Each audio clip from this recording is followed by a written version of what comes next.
Japonya'da bir gününüz nasıl geçiyor? Toplamda kaç sene oldu sizin Japonya'da? 17 sene. Kapatıyorlar filan burayı. Sanki. ne olmuş şimdi bu? Yabancıları almıyorlar aralarına. Hayır, öyle bir şey değil. Onlar kendi aralarında da öyle. Tapınağa doğru şimdi Duygu abla burada Japonlara karşı ana avrat söyleyecek. Yok dedi, ben giyemem, evliyim. Ne demek yani? Yani öyle bir söylemiş ki sanki. Buradan Japon erkeklerine seslenebilirsiniz. Sizin hiç işim olmasın.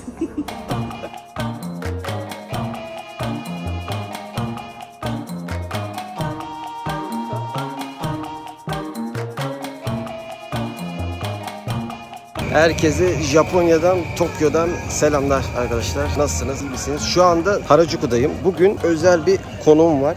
Konuğum tam burada. Bugünkü konuğumuz Duygu abla. Ya Duygu abla diyorum ama aramızda böyle çok bir yaş farkı da yok galiba. Ben 32 yaşıma gireceğim. Aşağı yukarı aynı yaştayız. Neyse. Ben Duygu desem olmaz. Duygu abla diyeyim, en temizi Duygu abla diyeyim. Hoşlanıyor musunuz? Okay, tamam, o zaman ben oradan devam edeceğim. Nasılsınız? İyi misiniz? Teşekkür ederim. İyiyim. Sen nasılsın? Teşekkürler, ben de iyiyim. Sizin de böyle bu meşhur Harajuku neydi bu, Takashita Caddesi'nde içinde biraz yürüyelim. Buralardan çok geçmişsinizdir zaten diye tahmin ediyorum. Ben her gün geçiyordum çünkü burada yerim, ofise gidip geliyordum. Şimdi de haftada bir kere yine buradayım yani. Bayağı bir ezberlemiştim. Biraz bıkmışsınızdır o zaman buralarda. Bıkmıyor ya bu sokaktan. Ha, seviyorsunuz. Yani. Seviyorsunuz. Güzel. Devam edelim, yürüyelim biraz. Ben şeyi merak ediyorum. İlk başta sorayım. Japonya'da bir gününüz nasıl geçiyor? Benim Japonya'da laf diye sordum böyle. Günüm şöyle, günü tutmuyor aslında çünkü freelance çalışıyorum. Ama 2 kızım var biliyorsun. Sabah kalkıyorum, onları okula gönderiyorum. Bir tanesini kreşe bırakıyorum. Ondan sonra eğer ofise veya dışarı bir şey gitmem gerekiyorsa alıp bilgisayarımı bir kafeye çıkıyorum. İşlerimi bitiriyorum. Sonra eve geliyorum. İşte bulaşık, çamaşır, yemek. Gayet Türkiye'de nasıl geçiriyorsun insanlar öyle. Klasik, normal bir yaşantı. Sesi bir kontrol edeyim. Burada sağdan soldan çok ses geliyor. Sese bir bakayım, tamam. Bir saniye. Bir şeyler içeceğiz. Oturalım bir yerde, bir çay, kahve, bilmiyorum. Kahve seviyor musunuz, içiyor musunuz? Bir yerde, istediğiniz bir yerde oturabiliriz. Sevdiğiniz bir yerde olabilir. Ne vardı? Olabilir. Snoopy kafe var, biliyor musun? Snoopy? Böyle Snoopy o şey ama. Japonca konuşabilirsiniz. Altyazı koyabilirim. Snoopy böyle tema yapmışlar. Restoranın içinde Snoopy fotoğrafları var. Olur. Kahve normal geliyor. Nasıl istiyorsanız. Buranın temasına uygun bir şekilde hareket edebiliriz. Nerede? Tamam, öyle yapalım. Bu cadde hakkında ne düşünüyorsunuz? Bu cadde tam olarak size ne ifade ediyor ya da? Gençlik. Çünkü benim büyük kızım 10 yaşında. Daha küçük yaşları ama gerçekten hem turistik bir yer, böyle çok cafcaflı, böyle bir İstiklal Caddesi gibi diyeceğim ama orası gibi de değil. Tatil olduğunda gençler buraya doluşuyor. Yabancılar hemen buraya doluşuyor. Yani şu anda en kalabalık olmayan hali zaten şu anda. Evet, en kalabalık olmayan hali hem hafta içi diye muhtemelen. Hem Japonlar için hem yabancılar için çok turistik bir yer ve çok merkezi bir yer. Ya küçük dükkanlar var böyle, evet, sağda solda insanların ilgisini böyle çekiyor. Rengarenk, tam böyle Japonya imajı var ya, yurt dışındaki. Böyle değişik böyle kafeler, mafeler var. Kedi kafe. Gidiyor musunuz bu kedi köpek kafelerine? Değişik böyle domuzdur, bilmem nedir, baykuştur. Şeyi söyleyeyim o zaman. Toplamda kaç sene oldu sizin Japonya'da? 17 sene maşallah. Ben de anlamadım. Hayatımın işte birinden çok geçmiş. Çabuk geçmiş gibi bir... Çabuk geçti çünkü yani sürekli aynı çizgi üzerinde geçmediği için önce öğrencilik, sonra iş, sonra evlilik, çocuklar, boşanma falan filan. Evet. Sürekli aksiyon içinde olduğu için. Evet. Baktım. Zaman geçmiş. Zaten size de alıştınız mı diye soru sormak olmaz. 17 sene geçmiş zaten. Alışmak demeyelim de sıkıldım biraz. Sıkıldınız. O ileriki sorularda öyle bir şey vardı. Ya ben hayatımı burada kurdum. Alışmak demeyelim de. Ya burada düzen kuruldu değil. Türkiye'de olsam başka bir şey olsam Mekan burası. Mekan da boş. Şöyle oturalım bir yere. Normalde hafta sonu gelindiğinde hiç yer bulunmuyor burada. Biz geçen bir saat sonrasında falan rezervasyon yapıyoruz. Güzel, çocuklarla falan gelinip oturulacak güzel bir yer aslında, evet. Değil mi?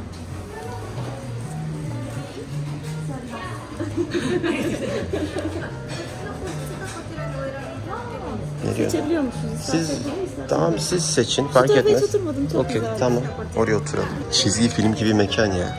Eğer bu tarafa oturursak bu menülerden ikisinden birini seçmek durumunda kalıyormuşuz. Ya yemek yiyeceğiz ya tatlı yiyeceğiz. Bu tarafta olursa sadece içecekte Ben oturabiliriz. size bırakıyorum. Bir tane söyleyeyim artık şansıma ne gelirse. İçeriye bir tane. Soldaki böyle portakallı gibi bir şey gözüküyor. Onu alayım ben. Zaten çalışanlar da böyle küçücük baksana. Japonca konuşacak. Hadi abi. スヌーピーのパンケーキと、はい、スヌーピーのパンケーキと、ホットコーヒーホットコーヒーは食前食後いかがですか？一緒で、一緒で大丈夫です。ここのオレンジのどれなのかわかんないんですけど、こっちのオレンジのそうそう、それがマンゴー。マンゴー、 Mango mu? Mango olsun. はい。それで、 Öyle alengirli bir şeye benziyor.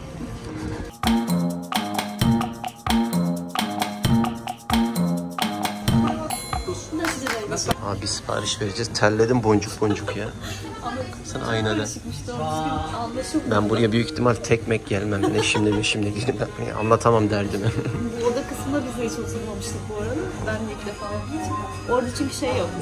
İstediğini söyleyebiliyorsun. Neyse. Zahmetli bir yere soktum ama. Yok, önemli değil ya. Abi, kapatıyorlar filan burayı.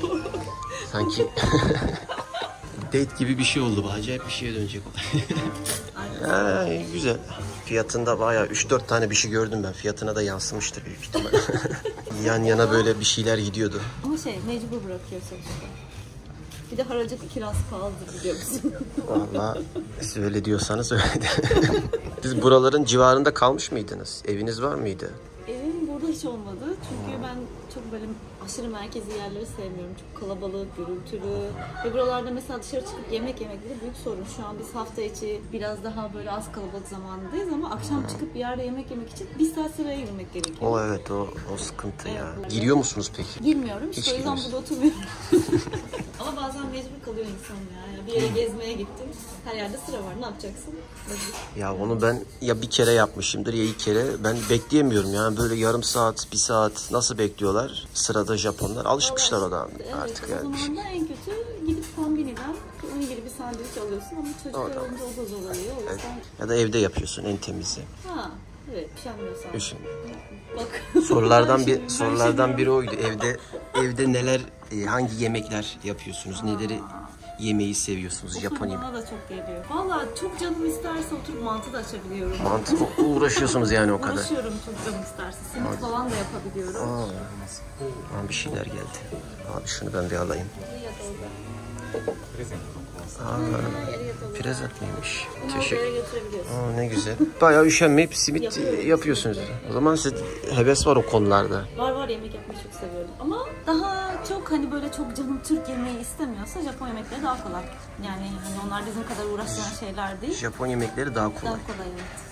O yüzden daha çok Japon yemeği yapıyor olabiliriz aslında. Valla ben eşimle kaynana işte Fukuoka tarafına gittiğimizde belki yaşlılığından da olabilir de böyle öğlen bir başladı akşama kadar. Adını unuttum. Böyle alengirli bir şey var ya. Üzerine böyle konyaklı monyaklı böyle değişik bir şey atıyorlar.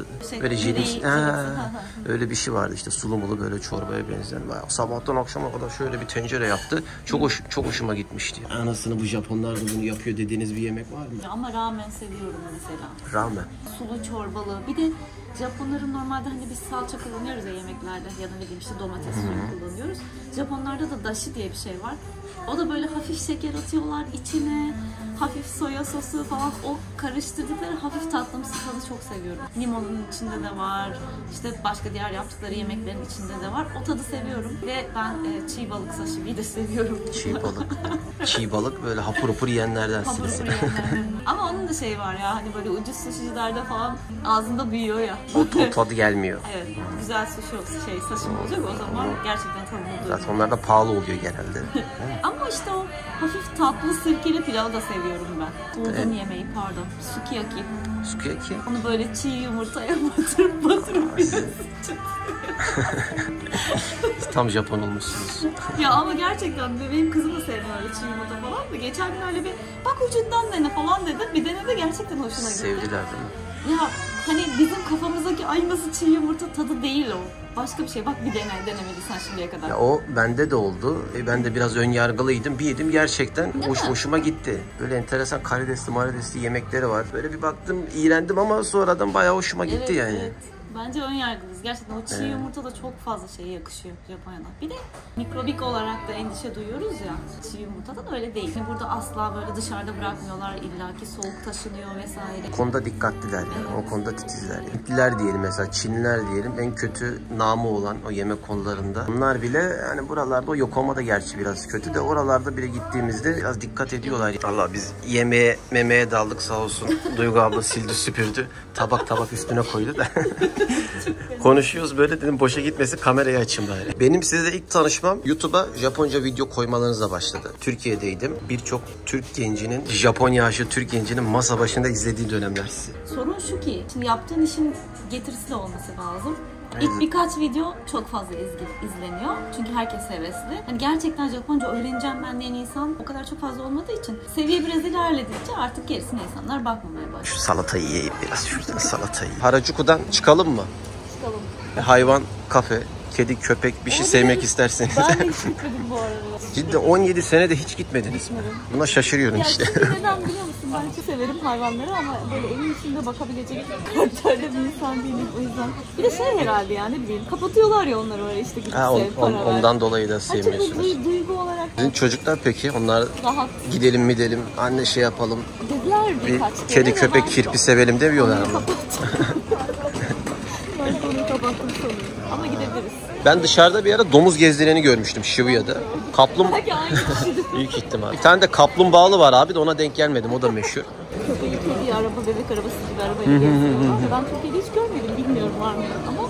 O arabalar onlara özel değil mi? Kediye köpeğe. Ben geçen alışveriş merkezinin bir tanesinin içinde bebek arabası zannettim. Şöyle bir kafayı kaldırıp geri bakınca baktım. Hani pet eşyaları zaten. Seviyorlar onu. Bayağı bebek arabası gibi. Harajuku'da olduğumuzu hissedebiliyoruz. Bunlar ne yapıyorlar tam olarak? Reklam. Reklam mı yapıyorlar? Hello. Konnichiwa. Harajuku style bu ne? Festival var. Festival varmış. Bu ne olmuş şimdi bu? Ne buna? Instagram ve YouTube hesapları varmış. Onları takip edebilirsiniz. Nanigar'ın Onun yüzünde demir. Canlı müzik yapacaklarmış. Canlı müzik yapacaklar. Hello. O ne? Kart mı? Maşallah. Big Side diye bir yer var. Odayaba'daki. Evet. Odayaba'daki. Orada canlı müzik Güzel. konserleri olacak. Güzel. Enteresan. Bütün oyuncakları üzerine koymuş baksana. Harajuku'nun enteresanlıkları. Buraya gelirseniz göreceğiniz manzaralardan.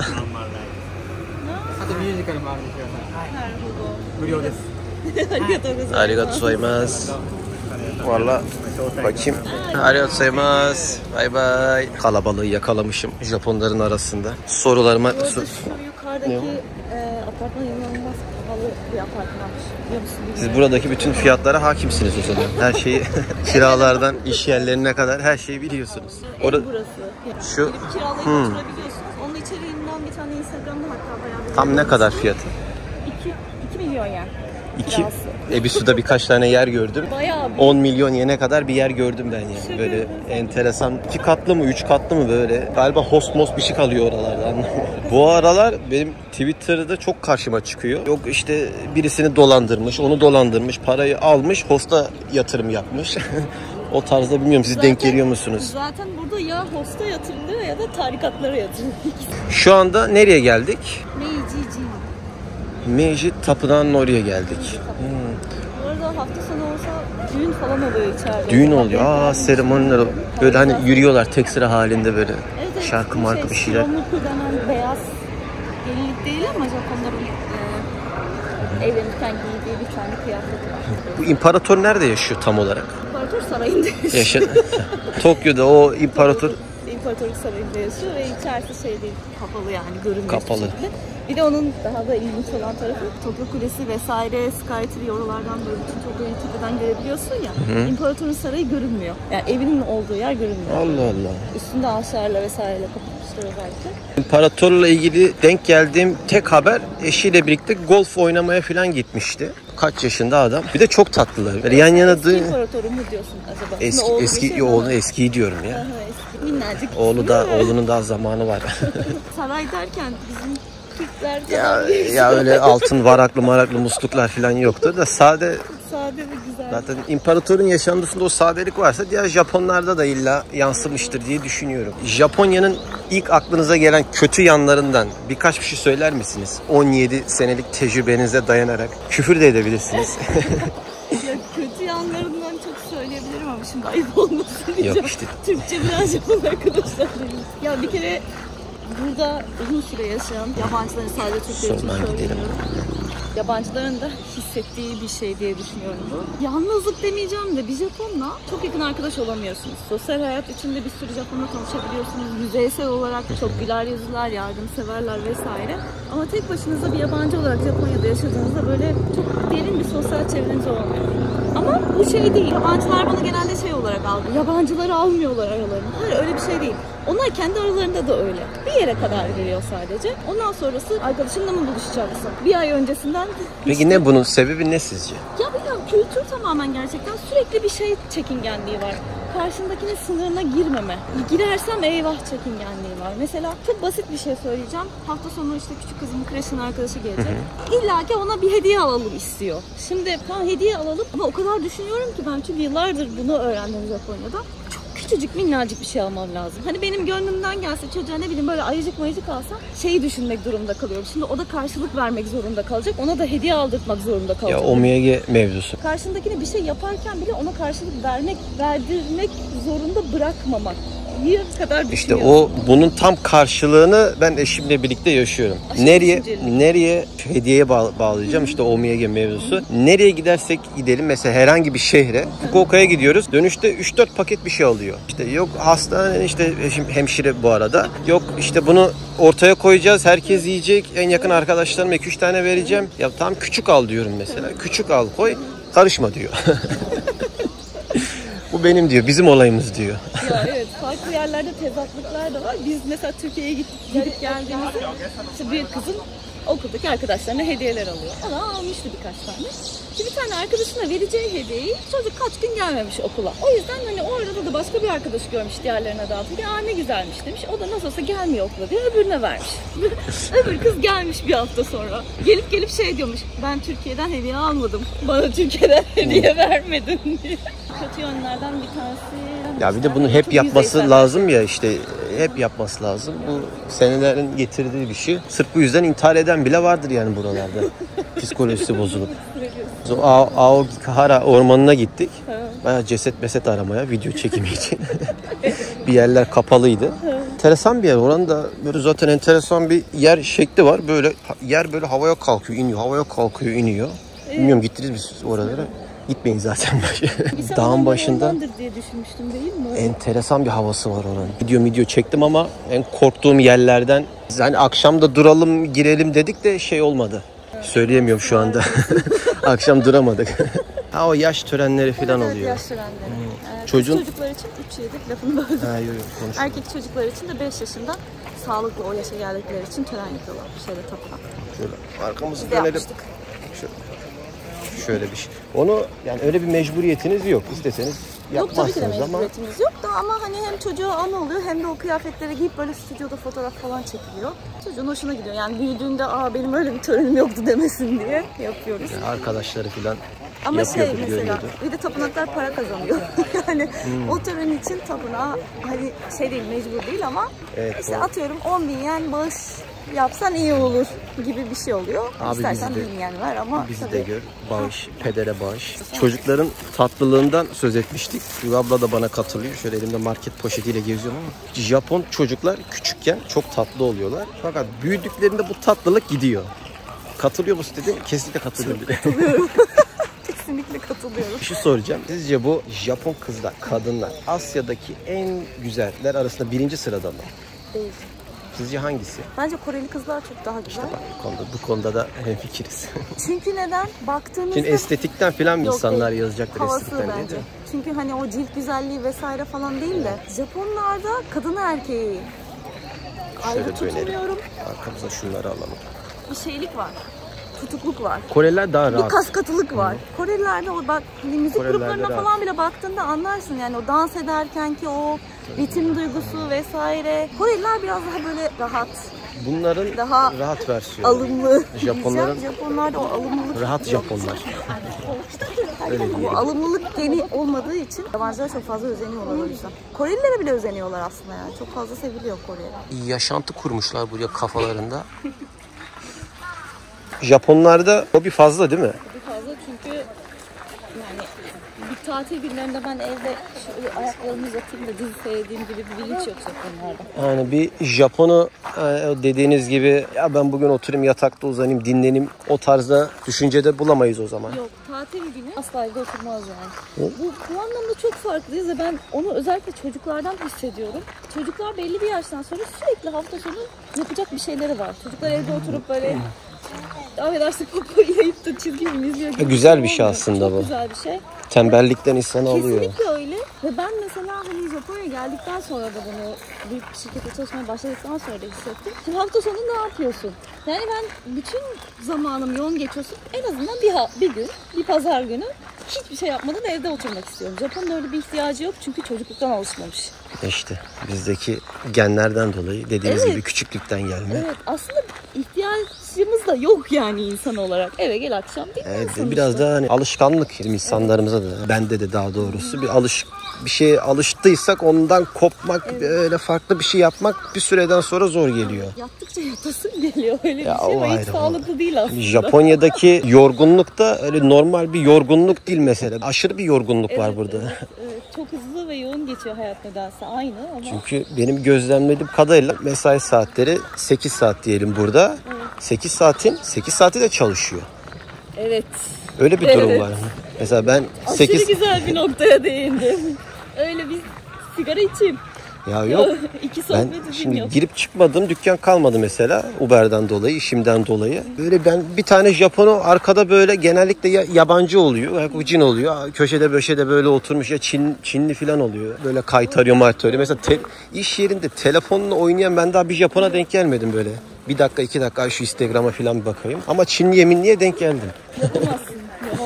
Çünkü hiç kimse yapmıyor. Türkiye'de bütün şirketler öyle değildir ama bilgisayarın çok görünen bir yerde olmuyor genelde. Yanındakini görmüyorsun falan. Burada böyle her şey yan yana dizili olduğu için herkes ekranını görüyor. Evet, dediğiniz gibi şimdi Müdürün bile o masanın başında oturuyor. Evet, Ayrı şimdi bir odası değil yani. Takashi gidecek oradan Instagram'dan bir şeye bakacak. Yandaki öyle bir şey yapmamış. Hayatında öyle bir şey görmemiş.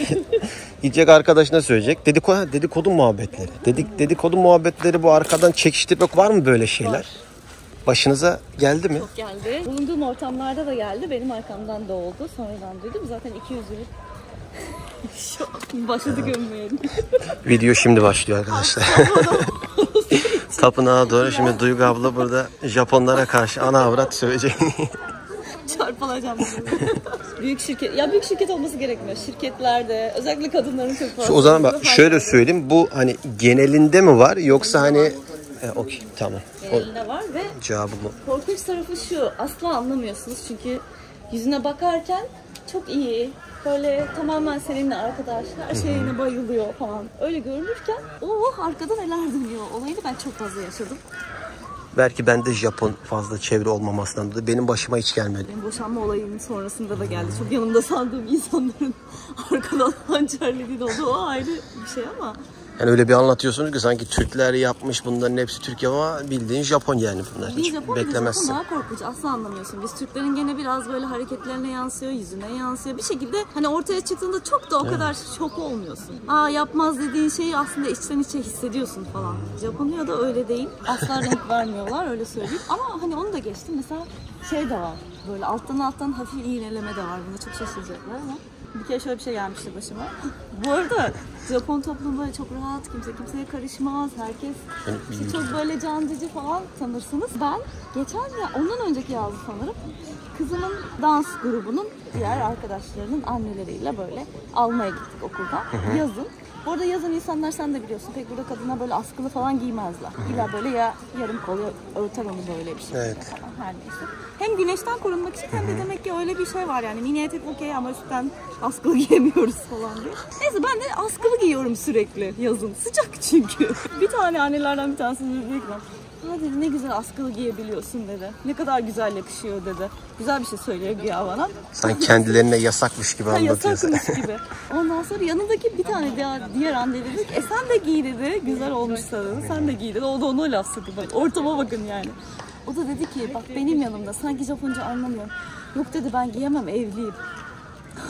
Ne demek yani? Yani öyle bir O ne söylemiş ki demek? sanki.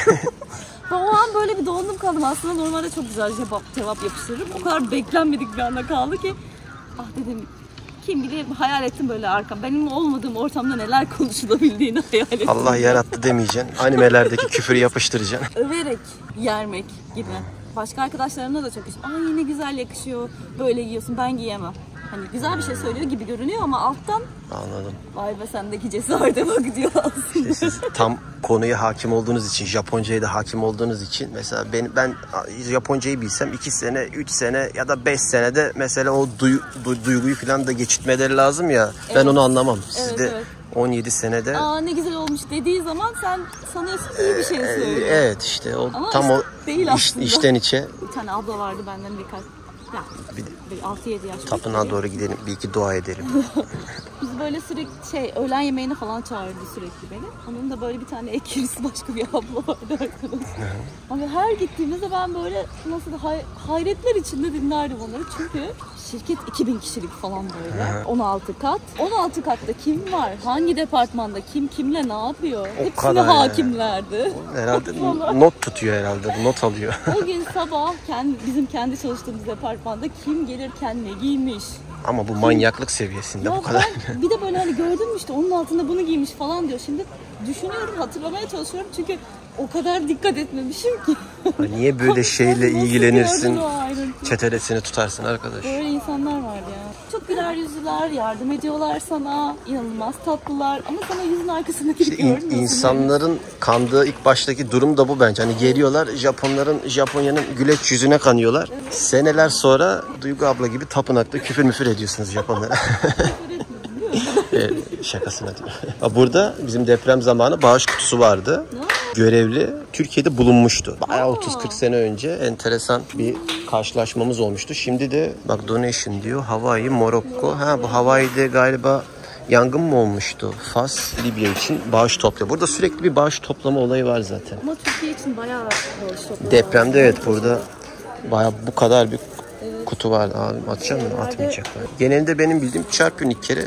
Evet, Tanrı'yı çağırıyormuşsun. Tanrı'yı çağırıyorsun, o kadar. Yani devamı yok. Burada yaşayan Tanrı'yı, o tarafa doğru kamerayı tutamıyorsun. Burada yaşayan Tanrı'ya haber vermek için 2 kere elini çekiyorsun. Tamam. Ben geldim buradayım, dua edeceğim şimdi. O da senin farkına varıyor, okey diyor. Para atıyorsun oraya. Ondan sonra işte neyse dua ediyorsun. Hangi tapınaktaysan her tapınağında bir konusu var bu arada. Yani senin çocuk istiyorsun. Evet evet. İşte onun için doğurganlık tanrısının tapınağına evet. gidiyorsun. İşte başarı kazanmak istiyorsun onun için tapınağa. Evet zaten o hani küçük muska gibi şeylerin içinde de öyle dualar falan satıyorlar ya. Evet işte dua ne diyorsun? Eğiliyorsun. İşte bazı yerlerde 2 kere eğiliyorsun. Bazı yerlerde 1 kere eğiliyorsun. Tabii ki. Ben şu market poşetiyle bir dua edeyim. Ver. Demir para aslında parası. Ama ne kadar çok atarsan o kadar sevinirler. Çünkü bunlar hepsi donation olduğu için. Donation mu? Tabii. Hani paraları toplayıp. Bize kim donation yapacak? Soğan edip eğiliyorsun. Çekebildim mi bilmiyorum. Bakman açacaktım ama. Maşallah Şahin gibi gözleri var. Gördük köşeden biz. Asya'da da bu çok fazla. İşte Güneydoğu Asya iniyorsun tapınağa. Sürekli bir bizde de var da bunlarda sanki daha fazla. Sürekli Dilek bir çeşmesi İtalya'da da var falan. Ama bunlarda tabii bu doğa muhabbetleri benim gördüğüm kadarıyla çok fazla. Yani deli para dönüyor burada. Dönmek zorunda çünkü bu tapınağın işlemesi var, devam etmesi var. Bu tapınakta yapılan işte törenler için anlatılan. Tam orası öyle ama hani milletin bakış açısı hani niye Tanrı'ya, Yaradan'a dua ederken ben para atıyorum, onu çağırıyorum. Bilmiyorum bana ters geliyor. Bence çok düşündüklerini sanmıyorum da çok ama onlar da bir fayda sağlamış oluyor. Ha, onu Japonlarda düşünmüyorlar diyorsunuz. yani çünkü Japonlarda zaten bir şey veriyorsan almalısın, bir şey alıyorsan vermelisin mantığı çok fazla güçlü ya. Bu omiyage işinde de öyle, hediyeleşmede de öyle. Ya da atıyorum ben bir arkadaşımın çocuğuna 2 saatliğine baktım diyelim, bir işi vardı. Bana çocuğu almaya gelirken kesinlikle bir hediye bir şey verir. getiriyor. Yani hani tabii onun gerek yerine yok uğraşmış. gerçekten. Ne olacak? 2 saat durmuş çocuk benimkilerle oynamış. Ama Karşılıksız, bunun bir karşılığını vermek durumunda. Karşılıksız Şimdi bir şey yapmıyorlar. Istiyor, dua ediyor. Tamam, onun da cebinden bir şey çıkıyor ki İşte bak burada farkımız çıktı. Ben Türk olarak böyle düşündüm. Artık Japon oldu. Japon olarak böyle düşündüm. Cevabımı almış oldum. Videoda da vermiş O oldum. yüzden sorgulamadıklarını sanmıyorum ben niye buraya para atıyorum diye. Binaya girdik. Duygu ablaya şok gibi bir şey. Enteresan bir kafe teklifim oldu. Kabul etti. Gözü kara. İçeri girmeyi kabul ettim. İçeriden olacağı hakkında. Enteresan görüntülerle karşı karşıya kalabiliriz. Size zahmet 8'e basın. Hazırsanız 100 kadar yılanın içerisine Duygu ablayı sokacağım. Duygu abla hazır mı bakalım, onlar hazırdır da. Biraz sonra korkusuzca pitonu alacak. Buyurun. Açık sağdaki yer. Ey maşallah. İnsanlar bir de kahve falan içiyor. İçiyor.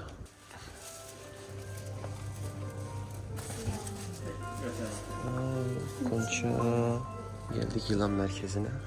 Yılanlarla kahve içeceğiz.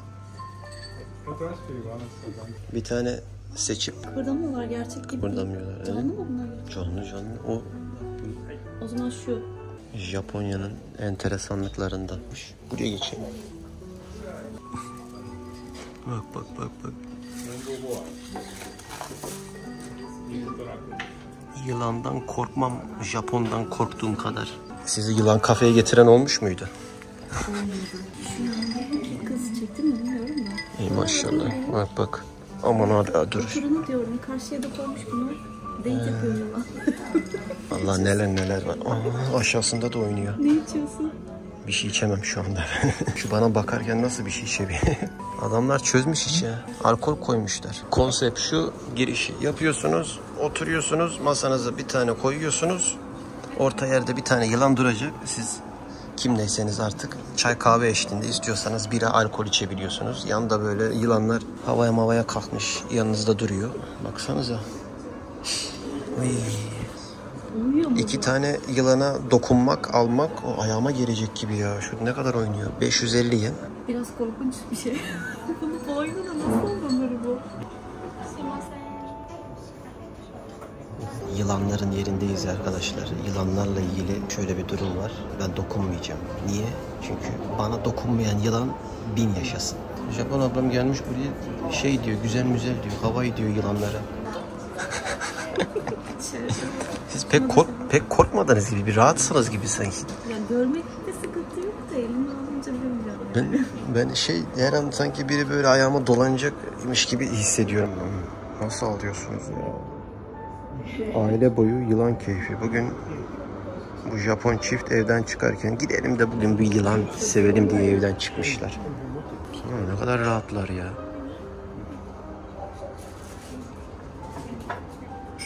Burada yılanın derilerinden tutun da yılanın kendilerine kadar her şeyi satıyorlar. Oyuncaktan, şundan bundan. Kiyoromi'ymiş bunun adı. 6 yaşında bir yılan. Ya beyaz yılanlar benim hoşuma gidiyor. Süt gibi oluyor. Satılık yılanlar 28.000 yene yılan satıyor. 30.000 yene yılan satıyor. Abim 300 dolara şu yılanı satıyor. Aha. Ulan korktum bak. İçlerde de var. Bu da yılan derisi.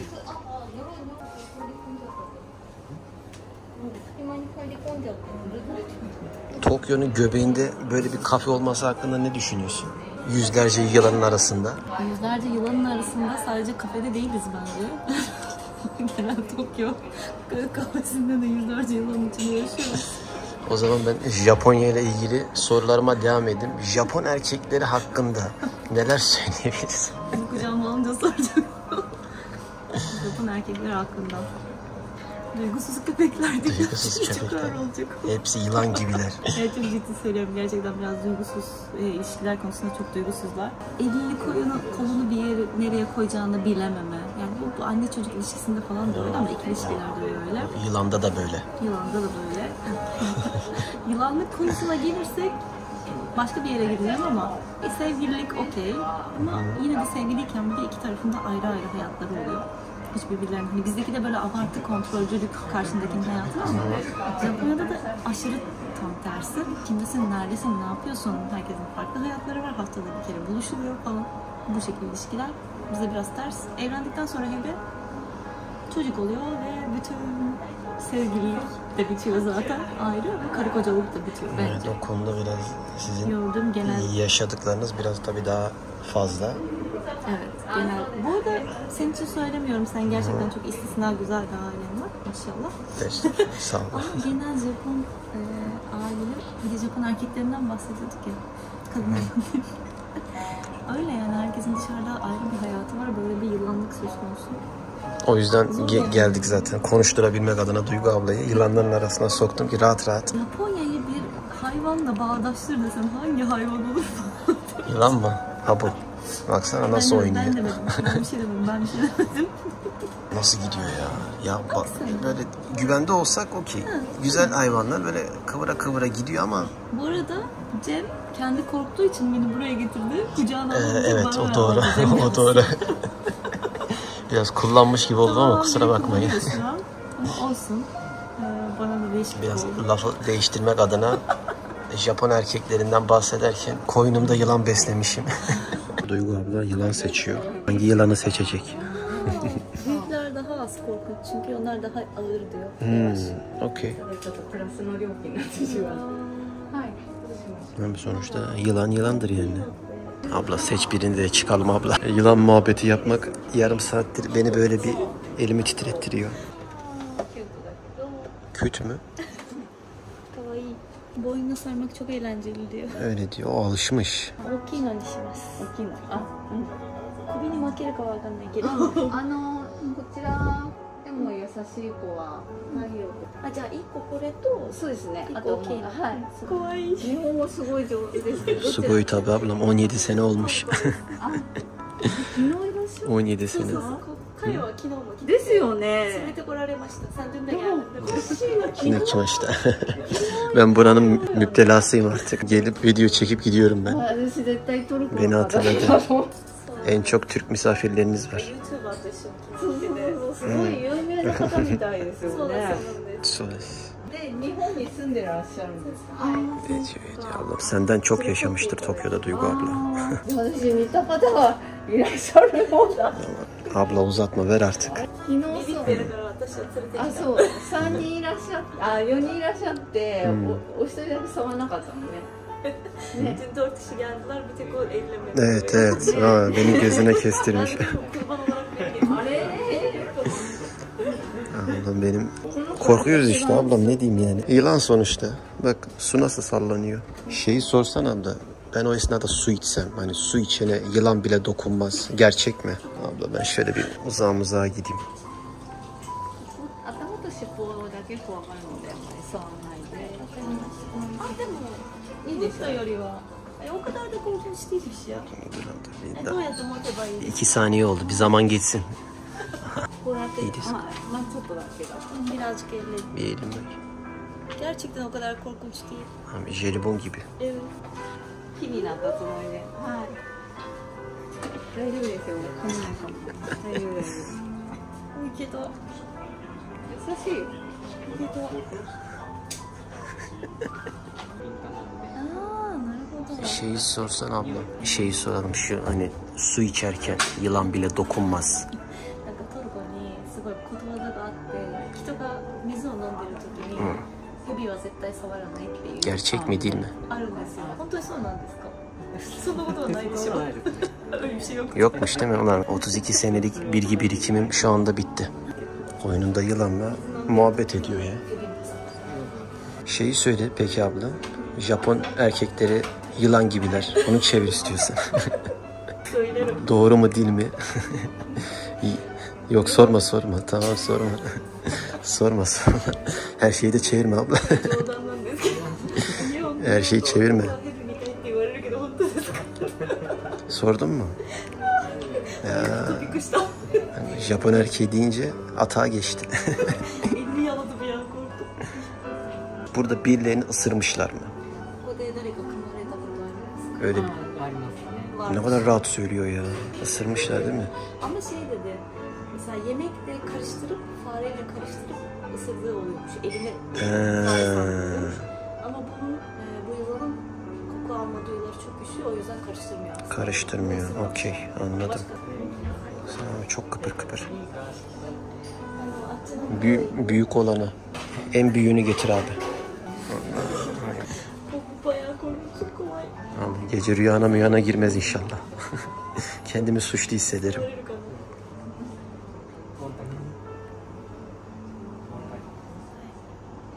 Ama bayağı ağır diyor. Ağırdır değil mi? İşte Japon yılanı abi. Bana bakıyor gibi sanki ya. Ya dokunmakta hiçbir sıkıntı yok. Sorun o ne? Senいいんですけれども。そうですね。いいかな。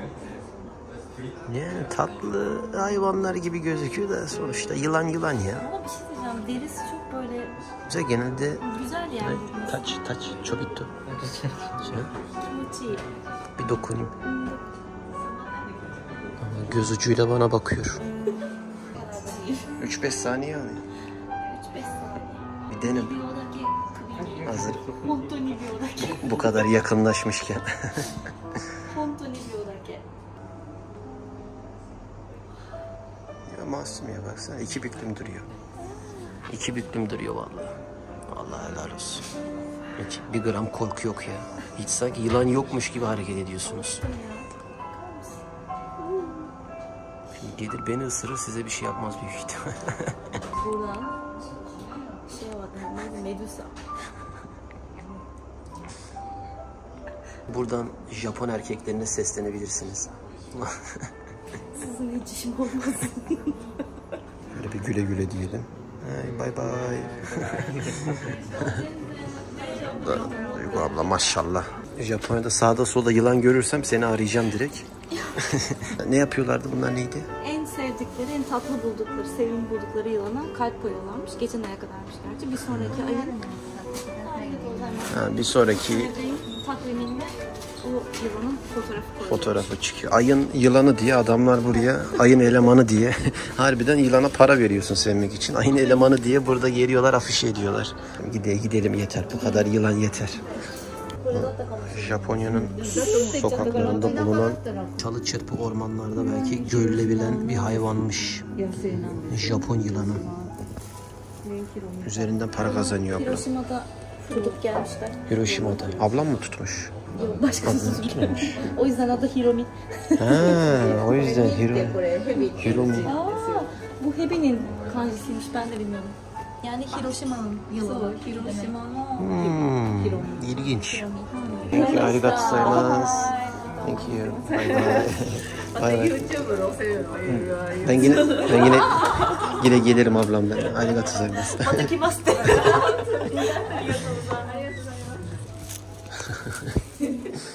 Yılanlı mekan. Ha gördüğünüz bu Ometa Sando. Şuranın tepesine adamlar yılan besleme yeri yapmışlar. Ayrıntı var. Tokyo Snake Center diye. Mekanlar böyle. Yolunuz düşerse önce Duygu ablaya ulaşın. O rehberlik eder sizi. Artık boynunu almaymış. Kocaman pitonlu böyle yanak pozmuş. Ben nasıl? Ormanda falan gördü mü direkt tutup buraya getirecek abla. Satarsın da abla sen. İyi para da çıkar ha. Vallahi bu şekilde. Şöyle kapanışı yapalım. Daha yılanlardan sonra bende soracak bir şey daha kalmadı. İyice terledim zaten. Vallahi ben korkuyorum. Ne yalan söyleyeyim. Abla zaten beni tanıdı. Dün de gelmiştin. Hiçbir şey yapmadım. Millet aldı. Sen öyle baktın diye de. 4 kişi geldiler, sadece bir kişi ellemedi. Sen de Ufaktan yetti bana şu kadar dokunmak. O yüzden beni kovboy olarak getirmiş. Biraz öyle oldu ama sana da güzel bir tecrübe oldu. Çok güzel oldu. Videonun geneline yorum yapacak olsak güzel oldu. Kabul edip geldiğin için de teşekkür ediyorum. Teşekkür ederim. Güzel oldu. Japonya hakkında biraz konuştuk, sohbet ettik. Dertleşme denemez de dertleşmeyi yaparız. Daha sonra yaparız onu. Yani şimdi yeni gelmiş bir insanla 17 senedir burada olan Evet. insanın Japonya'ya ilgili fikir farklarını bu videoda anlamışsınız. Olabilir. Aslında güzel ipuçları veriyor aslında. Yer oraları yakalarsanız güzel ipuçları veriyor. Duruma göre artık en son yılanda mılanda kendinizi bulabilirsiniz. 17 senenin sonunda. Videoyu beğenmeyi, paylaşmayı, abone olmayı unutmayın. Bir sonraki videoda görüşürüz. Kendinize iyi bakın. Görüşmek üzere. Güle güle.